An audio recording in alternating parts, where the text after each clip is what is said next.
Hello and welcome to another episode of Friar Territory here on the Foul Territory Network. I'm Kyle Glaser alongside Mike Cameron, here to break down all things San Diego Padres, MLB, and the baseball world at large. Mike, believe it or not, we're pretty much done with the first week of spring training. Time flies. Yes, indeed. Once you start playing those games, man, everything kind of moves pretty quickly.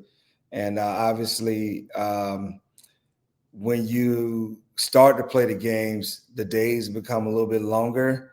And so, you got those early mornings and then you play the games. But for my perspective and where we are right now, team is going a lot of runs, and we're playing a little bit longer games and getting wins. So it makes it all the better. Yeah, absolutely. Obviously, you're in Mariners camp in the Peoria Sports Complex, those guys up close, but you're also seeing Yeah, a lot of the Padres guys. The Mariners played them the first game of the year, of spring training, I should say. And, yeah. you're at the complex. A lot of these guys crossing paths with a lot of them. And, I want to talk about some of the early spring training performances. Again, it's the first week. A lot of the pitchers these guys are facing will not be on opening day rosters. It's a lot of guys who will see reassigned to minor league camp soon. But Yeah, there's always just little things you can see and take away and say, okay, that's a positive. I feel like that's the best way to assess the first week of spring training is, again, you don't want to go overboard. You don't want to say, oh my gosh, this guy looks great. He's going to be a star this year. But you just see yeah, little things that are yeah. trends in the right direction. Is that a fair assessment? Definitely. Especially when you're young and you get your first opportunity to play in a big league spring training. You're just trying to, find out, what you really are matched up against. Far as okay, this is what this like, for some guys, and then some guys it gives them a chance to really build their confidence moving forward. And when you go to big league spring training, man, and you see some of your, like me looking at today, looking at a guy, or not today, but just having a guy like Ty Pete, which is one of the top prospects in the Mariners organization, and him say that Fernando Tatis Jr. is his favorite player, and he's sitting over there on the bench and he gets a chance to see him. Like those are the kind of things that I'd be looking at and looking for, because I was the same way, like, oh man, I get a chance to face this guy, or I get a chance to see this guy, or whatever. So it's always interesting to see how the young guys react and respond in a matter of the opportunity that they're given, but also getting firsthand top knowledge for some of the guys that have played a very, very long time in the big leagues. And that always goes a very long way when you start to go down and you start your work as you get ready for your season at your minor league affiliate. Yeah, no question. Again, the experience these guys get facing big league arms, the conversations they have with 10, 15-year veterans, it's all valuable information and experience they can take back with them and hopefully help elevate their game, whether they're going down to low A, high A, double A, triple A, and just help facilitate Yeah. that rise to the majors even more so. Since we're talking about young guys, there's been a few young players in Padres camp that have really impressed over the first week. We have to start with Ethan Salas, one of the top prospects in the Padres system. Right now, generally considered number two behind Leo Dallas DeVries, but one of the top 50 or so prospects in baseball. And one of the things with Ethan Salas that we saw in that opening game against the Mariners was the poise that he's always been famous for. And I talked about this a little bit last week after the opener, but here he was facing two guys with big league time and Cody Bolton and Drew Pomeranz, who is literally twice as old as Ethan Salas. Against Cody Bolton, works a really good at Yeah. bat, patient, quiet, calm, composed takes, works a walk. Drew Pomeranz works a 10 pitch AB, took some good cuts, ended up grounding out to first base, but battled like a veteran. And again, you just see the comfort, the poise, and the way he approaches the entire at bat. Then we saw him go out and drill a double off the wall to center field against the Dodgers. And then against the Angels the other day, he went out again and drew a walk against an upper level lefty, left on left. He's 18 years old and having at bats like a veteran. The poise really stands out with him, and really it's just a matter of physical development. And I keep repeating that to everyone. He's 18 years old. Major Yeah. League Baseball is a man's game. There's a lot of physical development needed, especially as a catcher. At the same time, the poise is and has always been very impressive with him. Yes, as you said that, I got a chance to see him, for that first AB, and yeah, like his demeanor in the box is like he's been around it for a while. He seems very comfortable being in a big league stadium or a big league spring training venue per se, and he did a really good job of putting together the ABs that you need to put together, or the at bat in itself to put together for him to feel that comfort that he did, and to also continue to build on that as the spring moves on. I don't know how much longer, like most guys, the young guys that are really going to be in camp, but more than likely the catchers tend to stay a little bit longer because you're still trying to get some of the arms ready. So there's a lot of bullpen throwing. There's a lot of live BP still going on with some guys. And then you also have, I don't know how many split squad games that the Padres have, but you want to get him as much work as you possibly can as he begins to approach his season at whatever affiliate that he's playing at this year. Yeah, it would make sense for him to go to Double A. He struggled last year in High A. He came in last year and just, his posture wasn't right in the box. It affected his timing, and it really took him about half a season to figure it out. And it got better toward the end of the year, but it was a learning experience. And Mike, this brings up an interesting question that it's a little bit of a debate in, front offices and the player development world. Do you feel like it's better to have a guy who, is a physical freak and has all the tools, but has to gain that poise and maturity and kind of that feel for instincts and game speed later on? Or do you think it's better to have the guy that comes in with the poise, maturity, and then he just needs to add the physical development after the fact? I would go with the first part. When you have the physical attribute, some of the attributes that Ethan has, I mean, what we're talking about is just really him growing into his body pretty much. And he's a catcher, pretty much the hardest position to make it in the big leagues. He seems to have a knack for it. He's very young. He's wise beyond his years. And so that makes it a lot easier for the Padres to try to figure out where about that he stacks up right now and where do we see him in the middle of the season and where we see him towards the end of the season. I mean, it just where the Padres end up this year, he may get a chance to be there in September just to get a feel for everything. It just all depends, but I'm pretty sure everyone's expecting for the Padres to make a run in the NL West over there. So, but as far as Ethan's situation, I think it's just a time for him to actually grow. That's what the minor league's about. It's about growth and development. And this young man is definitely on the rise, and he is going to be probably one of the better players and catchers in Major League Baseball in the next year or two, give or take how long the development takes in that stage, because he does have a very tough job in trying to improve his skill set as a catcher, but also working on hitting in the upper level minor league levels and everything. And consistency is a big part of that. Again, a lot of guys get hot for a week. And then Ethan Salas has had this a little bit in the minors where he'll have a really good week or a really good month, but maintaining it, especially as a catcher, the physical and mental grind over the course of the season, that's a challenge. And that comes with time and physical development. And he still has to get there. And again, it's important to remember he's 18. He'll turn 19 in June. He's the age of a high school senior. And he's already had he's Double A ball and he's in Cactus League games, not looking overwhelmed at all. So I think both things can be true at the same time. He's incredibly poised. It's remarkable where he is for his age in terms of his skill set, just everything about his game. But at the same time, it's important he's given that time because, rushing guys to the majors doesn't do anyone any good, doesn't do the player any good, doesn't do the team any good. So I think it's just finding that balance of, being excited, but not overly excited and rushing him before he's ready. Oh, most definitely. I mean, just time. And time has its own pace. And it's just a matter you're in that time and you just have to try to continue to get better on a daily basis. And I'm pretty sure that that's what the young man thinks. But most of the young guys today think that it should come right away when it really doesn't.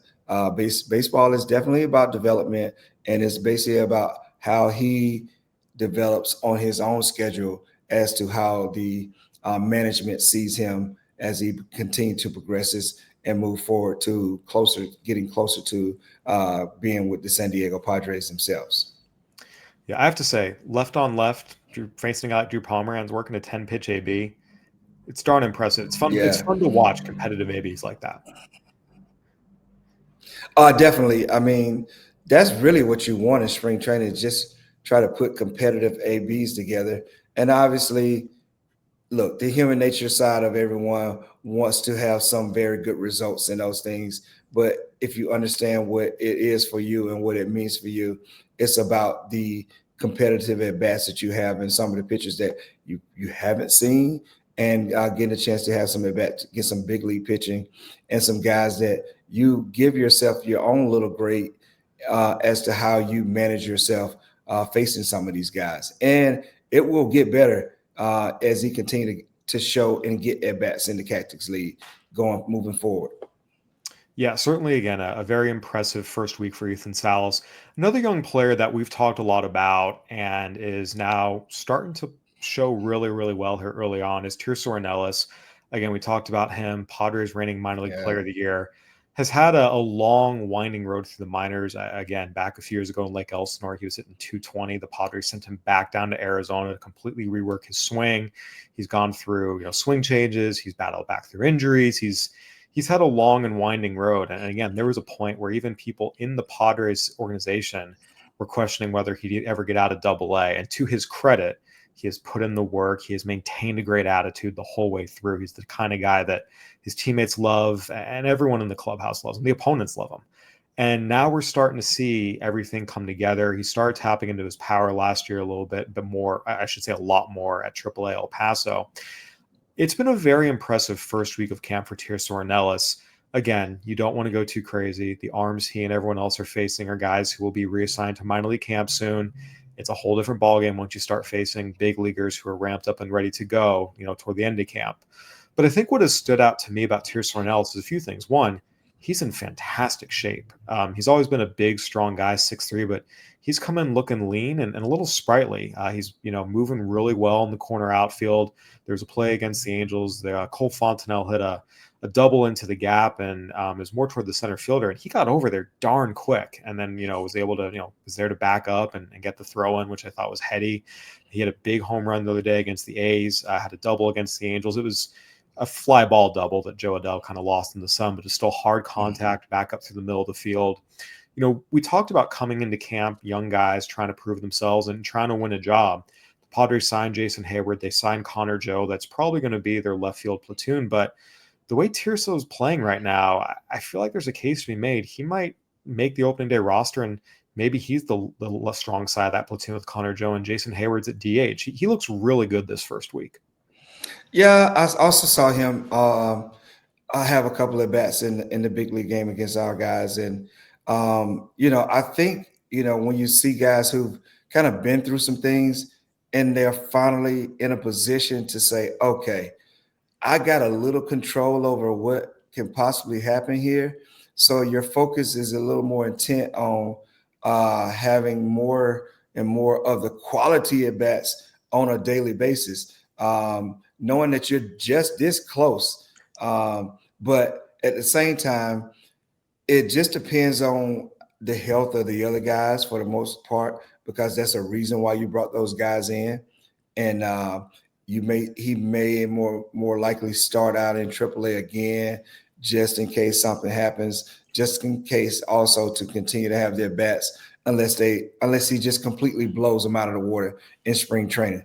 And that would take some time for him to be able to do that, as these guys, as you said, the big league guys starting to wrap it up a little bit and the intensity starts to get a little bit better, and making sure that he's able to compete and put some quality ABs together. So I'm pretty sure that, having the guys around him that he do have, it makes it very impactful for him to continue to strive to do his best to try to have the team tell him he did not make the team. Your job is to try to go out and make the team as much as possible, as given the at-bats that they give you and the quality of them against some of the pitching that's going on in the Cactus League. Yeah, at what point in the Cactus League season would you start saying, okay, this young guy who looks really good, he keeps performing, this is real? At what point in the calendar do you start saying, okay, this is real? Well, I always say that young guys, the only thing you can do is really not make a club. Like for the most part, everything is really set up already for him. I don't know exactly what the situation is with Ornelas, but at the same time, he knows that he is right there. Yeah. And give or take, it may take an injury or something for him to maybe starting out in the big leagues. But at the same time, I think that the team is probably has slated him to go for at least a month. I'll tell you a story in '97. Um, I know I was ready for the big leagues, and we just happened to sign Albert Bell, and and we still had Dave Martinez. We also still had like Darren Lewis and some other guys. It wasn't because I played very well in spring training, and it just wasn't because of that. It was just because more than likely I had options, and given that it was like, okay, let's see how we go. And sure enough, I went to AAA, and I was really not happy about it, but I had to go down and do my thing. And once I got going, sure enough, someone La Mouton and Dave Martinez ran into each other, and after that, God, the rest was history, man. Because I knew I was ready, and once I got there, I just like I'm not gonna allow them to send me back. And sure enough, I didn't go back anymore. So. And in the case of Ornelas, it's just a matter of him continuing to improve his game as much as possible, continue to show the upper management and other teams that, hey, like I'm ready. I'm ready if given the opportunity. I just have to keep pushing this ballot as much as possible because I've seen guys hit 7, 8, 9 home runs in the Cactus League, and man, when that bell rings. At the start of the season, it's just a different game for some reason. Spring training is always about building your body up, trying to get out it healthy, trying to stay mentally focused as much as you possible, work out whatever kinks you have, and improve on the aspects that you think that you need to improve on more than likely, and just play the game, just playing baseball, getting your body into real baseball shape by running out there every single day or every other day as we talk about spring training.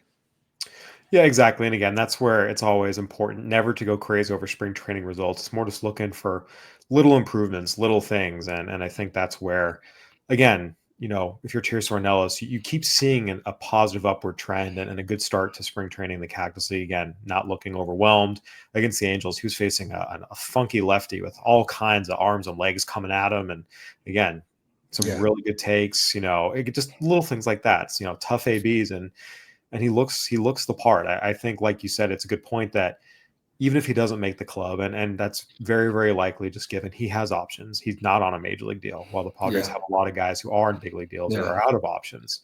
But Yes. all it takes is one injury, or someone gets off to a real slow start, So he goes out and tears it up. He's showing he more likely than not, he looks as ready as he can possibly be for when the bell rings, whether that's opening day or whether it's May 1st or whether it's June 1st. yes, we always say it always take more than 26 or 27 guys to win at the big league level. More than likely, of those other the other 13 or whatever it is, of the 40 man, there's a possibility you're going to be in the big leagues at some point where you may get an opportunity. And sometimes it's for a week, sometimes it's for 3 days, sometimes it's for 2 months, and whatever it may be. But the more opportunities that you get, the better you're confident in getting when you get those opportunities, and also understanding that this is or may be your opportunity and time. Absolutely. One other young player who looked really impressive, and you talk about having, that depth. We all know you need a depth of arms, and the more power arms you have, the better over the course of the season. Bradley Rodriguez came out and looked really impressive, came out facing the Mariners big leaguers, struck out Cal Yeah, Raleigh, struck out Mitch yeah. Garver. I mean, that is an electric, overpowering fastball. It was a great first showing for him. Also came out pitched against the Angels. It was more Angels minor league guys, but same result, just that elevated fastball, just blowing it by guys. I mean, it's pure power. I think he's been someone else that has really opened eyes in camp. Is yeah, that stuff's going to play. Definitely. And as you know, Kyle, as we talk about some of the young guys that are very talented or highly talented, facing some of these guys, the hitters are still like a couple of steps behind the pitchers. The pitchers, for some reason, they all come in now. There's no going from 92 to 95. It's blowing gas and going right out of the gate, trying to make something happen. And also being electric as they are, as you just said, that he got a couple of hours guys with some of that electric stuff that he has, and hopefully he continues to refine, that talent. And as he continues to stay a little bit later in the spring training, and the competition gets a little bit better. Guys, their timing is down a little bit more. They're kind of used to seeing different arms, and sometimes they see them twice. So that gives a guy an opportunity, a hitter, a little bit of a knowledge. And once you have a little bit of knowledge of someone, now the cat and mouse game becomes very important, even in spring training, because I've seen what you have now. So let's see who's going to make the adjustments as we continue to try to get ourselves ready for our seasons as we move into the next phase of spring training. Yeah, and one other young guy that deserves mention, shortstop Leo Dallas DeVries, widely considered the Padres' top prospect. He's shown really, really well as well. 18 years old, like Ethan Salas. His poise in the field has been really, really impressive. Made a really nice backhanded play the other day against the Angels. It was a ground ball up the mound, changed directions on him. Didn't, nothing phased him. Made the play. Made a nice throw and had a double the other way as well against an upper level arm. And again, just another young guy that needs physical development, but you see the poise, you see the ability, you see the talent. Mike, anyone else for you here over, the start of spring training that has jumped out to you, whether it be a veteran or a young guy? Not so much. Just getting a chance to get a feel and seeing some of these guys. I will tell you this. Guys are in big league camps now at 17, 18 and 19 and 20 Yeah. years old. We have a lot of guys over here on our side too. It's crazy. Like I never would have thought about being in a big league camp at 18 or 19 years old, man. I was just trying to find my way around professional ball at that particular time. But these guys are here. They're confident. They are putting good at bats together. And when you see them, you just think like, man, these guys are actually having at bats against the pitching that they're having, or the pitchers are facing some of the guys that they get a chance to face. And the poise, they're handling it very well. So it'll be interesting as we continue to like I said, move forward into the latter part of, I guess the next phase of spring training, and seeing some of these guys go out and continue to develop, to see if they will be able to help their teams in the near future, whether it be this year, next year, or at some point, maybe this year in a sense. So I'm looking forward to seeing some of the guys do it. The pitchers may be with the type of stuff that some of the guys that you're naming right now. I mean, guys, it seems like the GMs or the front offices are not afraid to throw a guy in fire right out of the gate, and just to kind of see where he's at. And with them having these options and everything else, give them a chance to possibly make a team. We know this is very well possible. And as we continue to see the things that go on in spring training, I'm excited. I get excited every day seeing some of the young guys get a chance to go out and do this on a daily basis. And I'm just ecstatic to see some of the younger guys being able to contribute right now, especially in a big league camp. Yeah, what do you think is the reason behind that over the last 20, 30 years, we're seeing younger and younger players being I don't know if more ready is the right word, but just, being more capable of being thrown in the fire and not looking completely and utterly overwhelmed. Yeah, I guess, if I had to look at it, Kyle, I would say when I was playing and I was in my early 20s and everything else, there were a lot more veteran guys, a lot of older guys that were playing or whatever. I think these guys they're so used to playing against each other so much. A lot of these guys already played in double A at a very, very fairly young age and hold their own pretty much.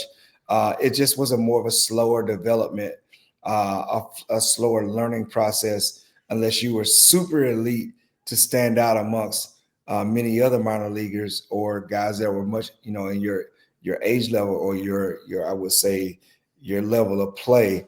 Unless you stood out so much more, then you were going to probably take a more of a slower development pace. I think guys now are feeling like they have this raw super talent, and they're not afraid to, as I speak on the upper management, they're not afraid to just put them out there and see what happens.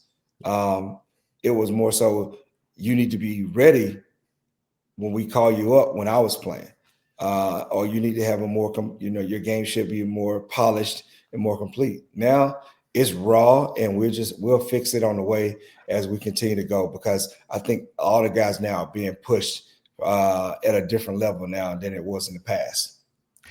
Do you think that's a good thing or a bad thing that more raw guys are being pushed faster as opposed to, being given time to really polish their skill set?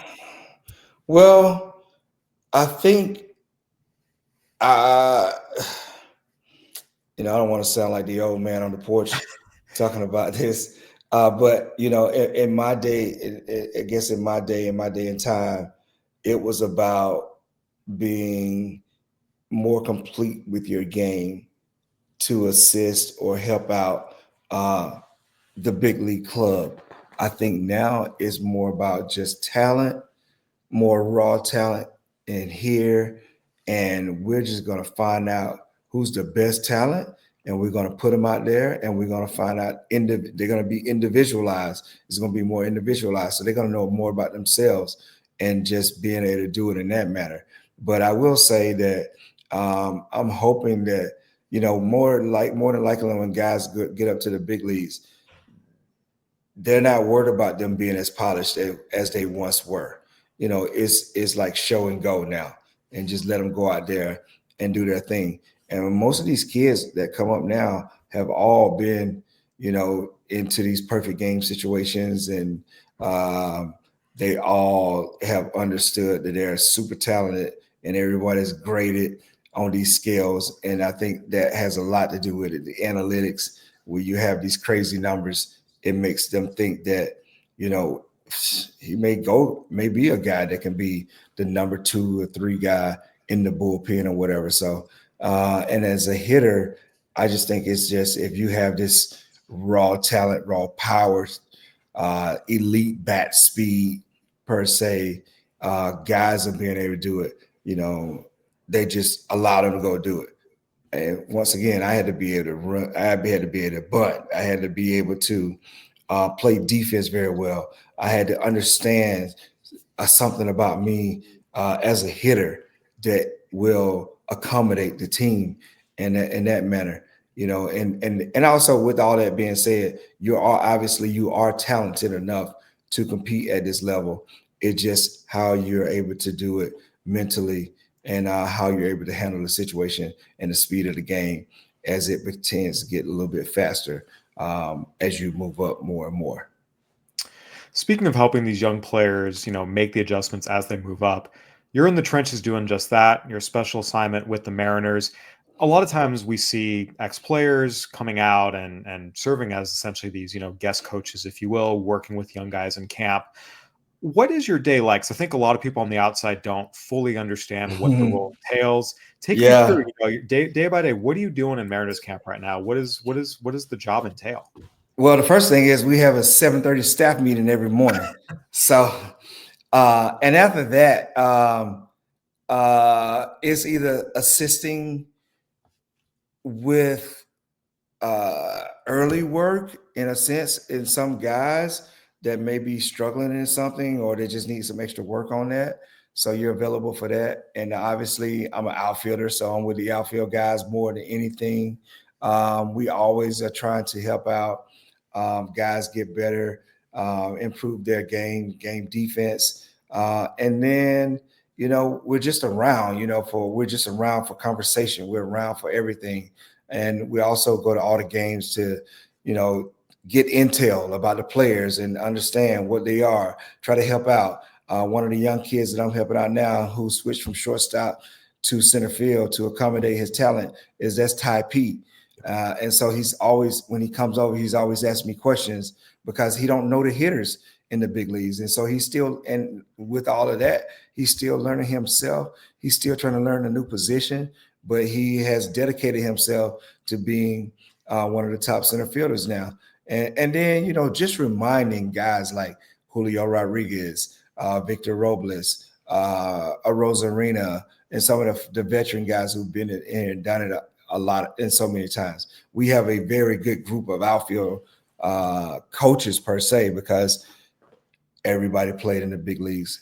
With EY Jr., with Chris Negron, who was a utility guy. We also have Ichiro. He's a 10-time Gold Glover. I'm a 3-time Gold Glover. We have Franklin Gutierrez. He's a 1-time Gold Glover, but probably should have had a couple more. Oh, yeah. We had.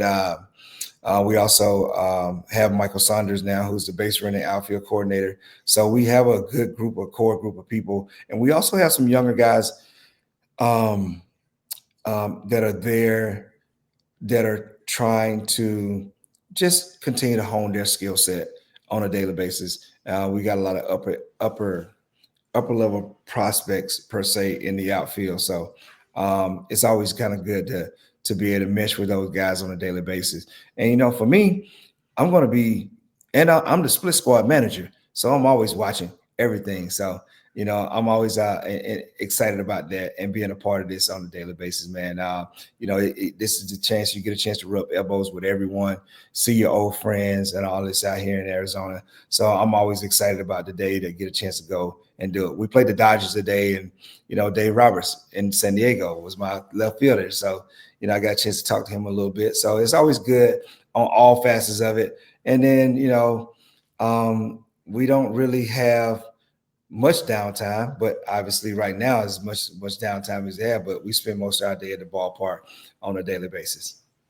Yeah, you mentioned your split squad manager. How is managing a ball game? How's that going for you? Well, like I tell everybody in the room, when you're managing, you better have good people around you who are smarter than you to help you out. So, you got to have a good staff. And, I kind of have fun with it, picking the staff and bringing some of the guys over. Obviously, I'm always going to go on the road. So we're playing against my old manager in Bruce Bochy, who's over in Texas Rangers, but surprise. So hopefully I'm able to get some of the guys that probably going to be on the AAA staff to help me out a lot. To try to get my first win, man. I haven't won yet. I lost last year to Logan Webb over in San Francisco. The year before that, I lost to Bieber over there in Cleveland. So, I'm looking to get my first victory, man. So that's a little bit of fun and joy in this part of it also. They keep giving you games against aces. They got to give you a game against some like AAA up-down guy. Jesus. I'm pretty sure we go over there on Thursday. It's gonna probably be Nate Davaldi over there. So it happens every single time. I'm just looking to score some runs and give our team a chance. I even place wagers on the thing. Well, not wagers on the game itself, but give the guys an opportunity to win some wager and make it fun for the guys, because everyone loves a free couple of dollars. At $20 here, whatever it may be. Everyone loves to take money when they can just do it from their skill set, especially playing baseball. $20 for a run scored, $20 for a stolen base. It may be $50 to hit a homer. It just kind of increases the competition and makes it fun in the dugout. By no means baseball am I betting. Not by no means. Obviously, again, it's just spring training, split squad. It's a very different animal. But look, managing is still managing. You still are trying to keep track of 85 different things going on. What is something about managing that is maybe not fully appreciated on the outside, that, something that's more difficult, or something about it that just people don't fully grasp and understand until you're in the manager's chair? Managing your bullpen and the pitchers is number one. Making sure that those guys stay healthy, making sure those guys are in positions to win. And the position players kind of play themselves as to what they are, whether you're starters and when you when you may have to pinch hit or something like that, or base running situation for the most part. But the number one thing is managing your pitchers. And that's just for me in spring training, making sure I understand that this guy has maybe he's on a 25 to 35, pitch limit or whatever. So instead of him going over, I need to make sure that I get him before he gets into that realm. So that's why you need to have the good guys around. And in today's game, man, they have all these analytic numbers and everything to allow you to make the decision a lot easier, or with help per se. I mean, because look, the human eye is looking at something is still very valuable in a sense. I think I could never be a manager because, managing men every day and dealing with the media and trying to do your job, coming things coming down from the top where you got to be on your game every day. I have the utmost respect, for Dan Wilson. I had the utmost respect for Scott. Also, our manager before Dan Wilson, to be able to see that how their day goes. You got to know so much. You have to know a lot of different things, a lot of aspects on a daily basis. You're running the fort. I mean, you are the captain of the ship, and men are behind you. And you got to hopefully that you got the right men that are on your side and in favor of you with the same goal that you're trying to accomplish at the same time. So I definitely understand it from that perspective. I don't know if I would be a very good manager because, man, I would probably lose my mind sometimes, like my old manager, Lou Piniella. But the game has changed a whole lot, and I think it makes it more manageable as a manager to understand how to manage. When you're managing pitchers, you don't manage just the first game. You're trying to manage to get through a series in a sense, just in case something crazy happens. That's what I view it as, and that's what I've seen. But I tell you what, it always helps to have really good baseball players. Yeah, definitely. I remember having a conversation with a longtime manager, and because it was a casual conversation, not on the record, I'm not going to name the manager, but one of the things he told me that always stuck with me was he said 90% of managing is just running the bullpen. The other 10% is making sure the clubhouse is running smoothly. All the other stuff, the skill development, roster. You have so many coaches now. You have the front office is more involved than ever before. You have analytics staff. It really is, for a manager, again, 90% bullpen and 10% make sure the clubhouse is running smoothly. Definitely. You want to put out all the little fires as you possibly can before they get really big in itself. And on top of that, when you're in a situation where you're competing to get into a playoff spot or put yourself in position to play in postseason, you got to, like, it starts from day one. Like, it starts from day one. You're putting yourself in that position. And as I speak on the terms of the Mariners, when you've lost or missed the playoffs by one game for the last two seasons, it becomes that much more important when you've been in those situations, and you hopefully are trying to avoid that situation in 2025. Absolutely. So we heard it here now. This is the extent of your managerial career, split spots for Double-A Birmingham or anything in the coming years?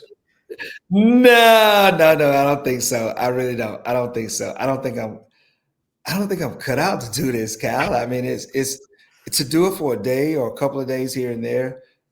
It's pretty good. I got a great rapport with all the players, so and my energy is always good. I don't know if it would be like that for 162 games, though. It would be really tough. I mean, it's tough. I see it all the time, man. And and how guys handle it, it could be it drains you. It takes a lot out of you on a daily basis, especially mentally. When if your team's not playing well, you got a lot of guys hurt. You got to try to navigate that season or navigate that situation at that present time. And I know that's fairly difficult. But in 2025, having analytics departments and different situations and different ways to do it, it makes it a lot easier to be able to manage those situations moving forward. I have heard stories of front offices coming down on managers over decisions they made in spring training games, which kind of makes me chuckle. Have you ever heard from a front office official about something you did in a spring training game? No, I don't think so. Okay. And if that is actually happening, unless you put a player in a situation where they can possibly get hurt, that's weird. It's I weird. mean, that's Yep, weird. there are a lot of people in the game who don't like relinquishing control, I should say. And it's Oh, sometimes, I'd say, how should I say this? Sometimes boundaries are not respected as they should be, and there's sometimes things where it's just like, really, like you're gonna have a whole conversation about that in the second week of yeah. training, really? Yeah, that would really irk me to death. I mean, we would that's not good team building, um, whatever you want to call it. Going into a season, we should be on the same page and trying to accomplish the same thing. Not you calling me out on a spring training game and 85 degrees in Peoria when the wind's blowing out 32 miles an hour and the sun shining in everybody's eyes. Like we can't do it. And I got, a kid that played in the Midwest League, but he's a, super talent. And you're pressing me about that. I mean, no, we're not doing that. I'm sorry. Not at all. You and I are on the same page, and I'm glad you've never experienced that. Hopefully you never do, and I really wish everyone throughout baseball never experienced that because it's kind of ridiculous. In any case, Mike, thank you so much Yeah, for joining us as always. Great talking baseball with you, and we look forward to continuing to get your live reports from Peoria and Arizona at large.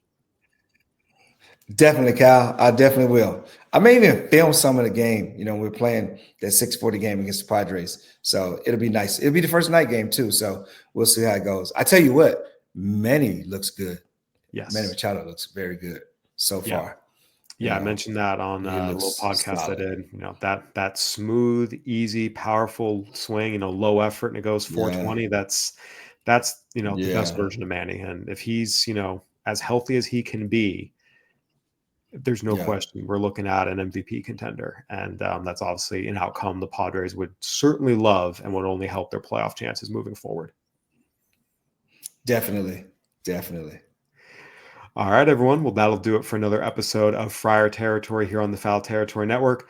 Go ahead and like, subscribe, leave us a review on YouTube, Apple, Spotify, whether you're watching, listening on a podcast. We would love to hear from you. For Mike Cameron, I'm Kyle Glaser. Thanks for watching and listening. We'll see you next time.